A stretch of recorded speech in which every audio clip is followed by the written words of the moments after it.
नमस्कार दोस्तों। आज की इस वीडियो में हम लोग बात करने वाले हैं एक ऐसे फ्लेक्सी कैप फंड के बारे में जो कि निवेशकों में बहुत ही पॉपुलर है अपने रिटर्न्स को लेकर। जी हाँ दोस्तों, मैं रिव्यू करने वाला हूं आज JM flexi cap fund direct growth plan के बारे में। देखिए दोस्तों, आज की इस वीडियो में हम लोग बात करेंगे कि क्या अगर आप लोग 2025 में इस फंड में निवेश करते हैं तो फ्यूचर में ये आपको कितने रिटर्न बना करके दे सकता है। साथ ही साथ हम लोग बात करेंगे इसकी बेसिक डिटेल्स के बारे में, पास्ट रिटर्न्स के बारे में, इसके रिस्क एंड रेशो के बारे में, सब चीजों के बारे में इन डिटेल डिस्कस करने वाले हैं ताकि आप लोगों को एक सही जानकारी मिल सके और आप लोग एक सही डिसीजन बना सके कि क्या आप लोगों को इसके अंदर निवेश करना चाहिए या फिर इसमें अवॉइड करना चाहिए। तो दोस्तों, अगर आप पहली बार इस चैनल पर आए हैं, पहली बार इस वीडियो को देख रहे हैं तो प्लीज चैनल को सब्सक्राइब जरूर करना। वीडियो पसंद आए तो लाइक जरूर करना ताकि आपका एक लाइक एक सब्सक्राइब मुझे मोटिवेट करता है आप लोगों के लिए इसी तरह की एजुकेशनल वीडियोस लेकर के आने के लिए। चलिए दोस्तों, शुरू करते हैं आज की इस वीडियो को। चलिए दोस्तों, सबसे पहले हम लोग बात कर लेते हैं इसकी बेसिक डिटेल्स के बारे में। तो जैसा कि मैंने आपको बताया, इस फंड का नाम है JM flexi cap fund direct growth plan. ये फंड लॉन्च हुआ था 2 जनवरी 2013 को और इसका फंड साइज है 4,531 करोड़ का और इसकी एनएवी है 119 रुपए 97 पैसे की। मिनिमम एसआईपी आप 100 रुपए से इसमें शुरू कर सकते हैं और इसमें होल्डिंग्स है 64 स्टॉक्स की। एक्सपेंस रेशो है इसमें 0.52% का और इसमें किसी भी तरह का कोई भी लॉक इन पीरियड नहीं है। आप जब चाहे इसमें निवेश कर सकते हैं और जब चाहे स्कीम से बाहर आ सकते हैं। अब हम लोग बात कर लेते हैं इसके पास्ट के रिटर्न्स के बारे में कि इसने पास्ट में कितने परसेंट रिटर्न्स अपने निवेशकों को बना करके दी है। देखिए दोस्तों, अगर मैं इसके एनुअलाइज रिटर्न्स की बात करूं तो एक साल में इसने बनाए हैं 39.62% के रिटर्न्स, 2 साल में इसने बनाए हैं 39.05% के रिटर्न्स, 3 साल में इसने बनाया है 29.45% के रिटर्न्स और 5 साल में इसने बनाया है 26.28% के रिटर्न्स।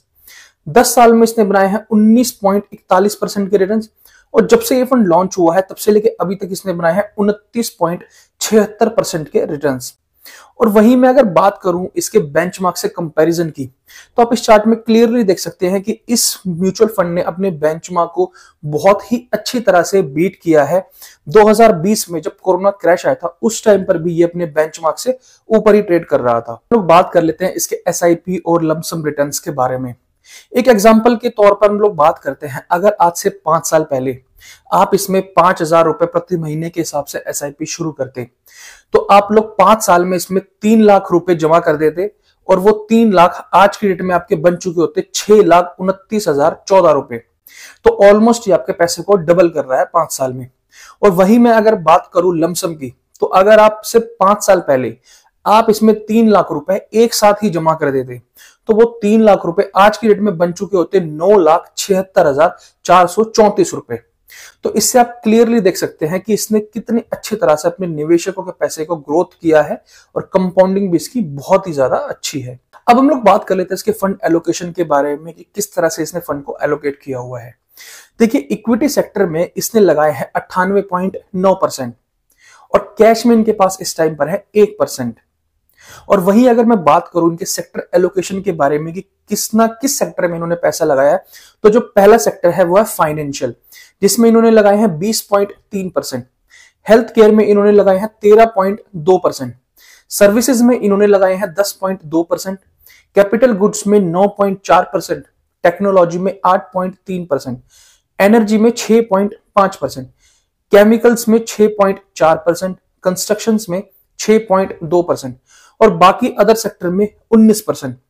तो आप यहां पर क्लियरली देख सकते हैं कि इन्होंने जो सेक्टर में एलोकेशन किया हुआ है वो काफी शानदार किया हुआ है, काफी बहुत ही ज्यादा अच्छा किया हुआ है। किसी एक पर्टिकुलर सेक्टर में ये पूरी तरह से डिपेंडेंट नहीं है, हर सेक्टर में इन्होंने पैसे को एलोकेट किया हुआ है। चलिए दोस्तों, अब हम लोग बात कर लेते हैं इसके रिस्क रेशो के बारे में।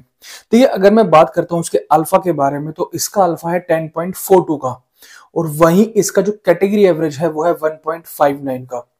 देखिए दोस्तों, अल्फा हमें ये बताता है कि ये फंड अपने कैटेगरी से कितने ज्यादा रिटर्न एक्स्ट्रा ये बना करके दे रहा है। और वहीं मैं अगर बात करूं इसके बीटा के बारे में तो इसका जो बीटा है वो है 0.92 का, वहीं इसका जो कैटेगरी एवरेज है वो है 0.91 का। देखिए दोस्तों, बीटा हमें ये बताता है किसी भी फंड के बारे में कोई आखिर कितना ज्यादा वॉलेटाइल है। तो यहाँ पर क्लियरली हमें दिख रहा है कि ये थोड़ा सा ज्यादा वॉलेटाइल है अपने कैटेगरी एवरेज के मुकाबले में। और वहीं अगर मैं बात करता हूं उसके शार्प रेशो के बारे में, तो इसका जो शार्प रेशो है वो है 1.49 और इसका जो कैटेगरी एवरेज है वो है 0.87। देखिए जो शार्प रेशो होता है वो हमें ये बताता है कि कोई भी फंड जिसमें भी हम निवेश कर रहे हैं वो कितना हमें रिस्क फ्री रिटर्न बना करके दे रहा है। तो यहां पर भी ये फंड काफी अच्छा है। चलिए दोस्तों, अब सबसे मेन पॉइंट के बारे में बात कर लेते हैं कि किस तरह के निवेशकों को इस फंड में निवेश करना चाहिए और किस तरह के निवेशक इसे अवॉइड कर सकते हैं। देखिए दोस्तों, जैसा कि मैंने इसके पास्ट के रिटर्न्स आपके सामने शो किए, ये कोई नया फंड नहीं है, बहुत पुराना फंड है और इतने पुराने फंड होने के बावजूद इसने जो है 19 से 20% के रिटर्न्स आप लोगों को बना करके दिए हैं।